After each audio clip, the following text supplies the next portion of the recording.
नमस्कार साथियों, आप सभी का स्वागत है हमारे YouTube channel Eklavya tutorial channel में। दोस्तों, आज के इस वीडियो में मैं आप सभी लोगों के लिए बिहार बोर्ड कक्षा 8 का विज्ञान का ओरिजिनल मॉडल सेट पेपर लेकर आया हूं। दोस्तों, आशा करूंगा ये वीडियो आप सभी को अवश्य पसंद आएगी। अगर वीडियो पसंद आएगी तो वीडियो को लाइक और चैनल पर नया है तो चैनल को सब्सक्राइब कर लीजिएगा। दोस्तों, आप हमारे चैनल को सब्सक्राइब इसलिए कर दीजिए क्योंकि जब भी हम कोई भी मॉडल सेट पेपर या फिर आपके सब्जेक्ट से रिलेटेड वीडियो डालें तो उसका नोटिफिकेशन सबसे पहले आपके पास जाए और आप सबसे पहले उस वीडियो को देख सके और आपको उससे लाभ प्राप्त हो सके। तो दोस्तों, जो आपको आपके स्कूल के द्वारा क्वेश्चन पेपर मिलेगा उसके ऊपर आप जानते हैं कि लिखा हुआ रहता है अर्धवार्षिक और आपका वर्ग विषय और जितना समय दिया जाता है वो, और आपका नाम भरना होता है, रोल नंबर, विद्यालय का नाम, प्रखंड का नाम, संकुल का नाम और जिला का नाम भरना होता है। चलिए दोस्तों, अब हम सीधे अपने सब्जेक्ट की ओर चलते हैं। तो देखिए, हमारा पहला क्वेश्चन है, इस मॉडल सेट पेपर का सही विकल्प के सामने सही का चिन्ह लगाइए।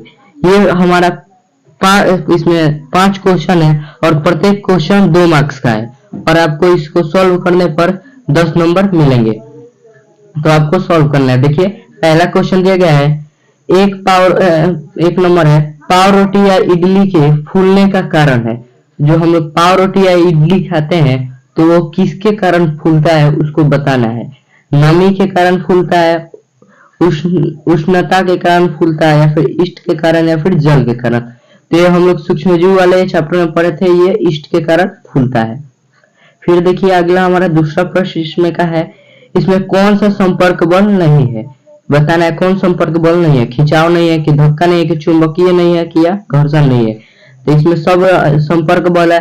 बिना संपर्क के खींचा नहीं जा सकता, बिना संपर्क के धक्का नहीं दिया जा सकता है और बिना संपर्क के घर्षण तो हो ही नहीं सकता है। तो इसमें आंसर क्या हो जाएगा, हमारा चुंबकीय आंसर हो जाएगा। आप लोग कॉपी में नोट करते जाइएगा। फिर देखिए, तीसरा प्रश्न हमारा दिया गया है, कृत्रिम रेशा है, मतलब मनुष्य उसे खुद बनाया है, कौन सा है वो बताना है। नायलॉन है, या फिर रेयान है, या फिर सूती है, या फिर पॉलिएस्टर है। तो यहाँ पे आंसर हो जाएगा रेयान। रेशा है, यहाँ पे देख लीजिएगा, कृत्रिम रेशा पूछा गया है, रेयान होगा। फिर देखिए, खरपतवार हटाने को कहते हैं। खरपतवार जो खेतों में से हटाए जैसे जटता है उसे क्या कहते हैं, जुताई कहते हैं, सिंचाई कहते हैं, निराई कहते हैं, कटाई कहते हैं। यहाँ पे हो जाएगा हमारा निराई आंसर। फिर देखिए, पांचवा प्रश्न दिया, सजातीय आवेश एक दूसरे को करते हैं, मतलब जो सजातीय आवेश है एक दूसरे को क्या करते हैं, विकर्षित करते हैं, या फिर आकर्षित करते हैं, या फिर प्रतिकर्षित करते हैं, या फिर इनमें से कोई नहीं। तो यहाँ पे विकर्षित करते हैं। फिर देखिए, हमारा दूसरा प्रश्न दिया गया है, रिक्त स्थानों की पूर्ति कीजिए।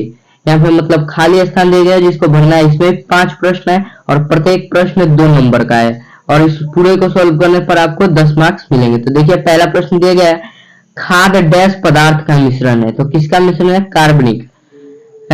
भूकंप की तीव्रता का मापन डैश स्केल से किया जाता है। तो रिएक्टर स्केल से किया जाता है। मोम एक ईंधन है जो डैश तथा डैश से मिलकर बना है, हाइड्रोजन और कार्बन से मिलकर बना है। यहाँ पे देखिए, सॉरी, ईंधन हमने बोला था, मोम एक हाइड्रोकार्बन है, इसमें हाइड्रोजन और कार्बन की मात्रा है। तरल घर्षण को डैश कहते हैं, क्या कहते हैं, कर्षण भी कहते हैं। कोलतार डैश का उत्पाद है। कोलतार जो है किसका उत्पाद है, कोयला का उत्पाद है। फिर देखिए, हमारा तीसरा प्रश्न दिया गया है, मिलान कीजिए। इसको आपको करना है और ये भी क्वेश्चन जो है वो 10 मार्क्स का है। आपको प्रत्येक क्वेश्चन को सॉल्व करना ही करना है। आप लोग कॉपी में नोट करते जाइएगा। देखिए, दिया पहला हार्वेस्टर क्या है, जो खेतों में कटाई किया जाता है फसलों का, वो उसका एक यंत्र है। फिर देखिए, टेरिलिन क्या है, संश्लेषित रेशा है।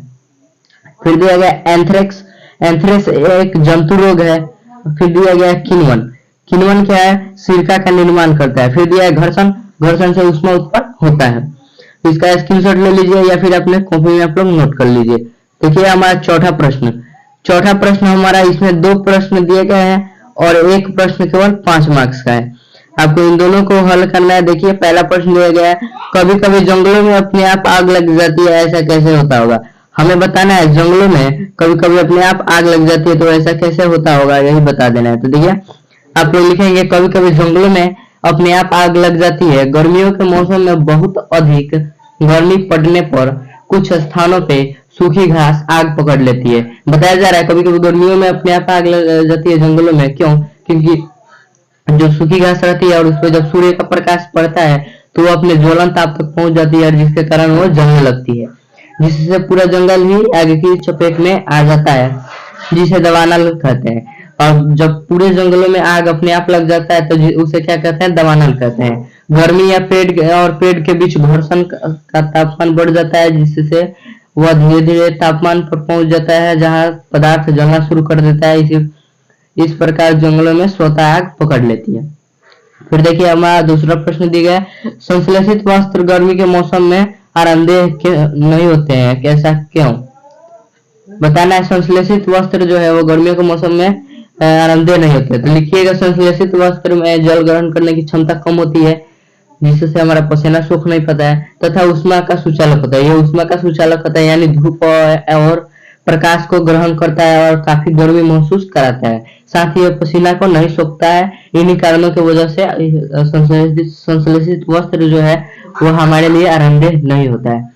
फिर देखिए हमारा लास्ट प्रश्न जो दिया गया 5 मार्क्स का है। इसमें 2 प्रश्न है और इसमें 10 मार्क्स का। इसमें 2 प्रश्न है जिसमें से आपको एक सॉल्व करना है। पहला दिया गया सूक्ष्मदर्शी का चित्र बनाइए।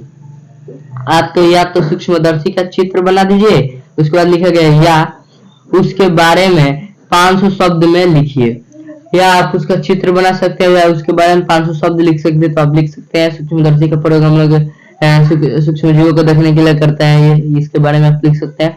हमने शॉर्टकट में आपको बता दिया। यहाँ पे हमें आसान लगा क्योंकि आप सभी यहाँ पे चित्र को बना सकते हैं, इसलिए हमने 500 शब्दों में लिखने के लिए नहीं था और आपको चित्र बनाने के लिए कहा।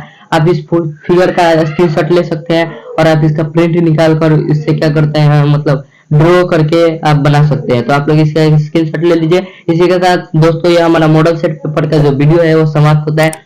आशा करूंगा ये वीडियो आपको पसंद आई होगी। अगर वीडियो पसंद नहीं होगी तो वीडियो को प्लीज लाइक और चैनल पर नया तो चैनल को सब्सक्राइब करके ही जाइएगा। धन्यवाद दोस्तों।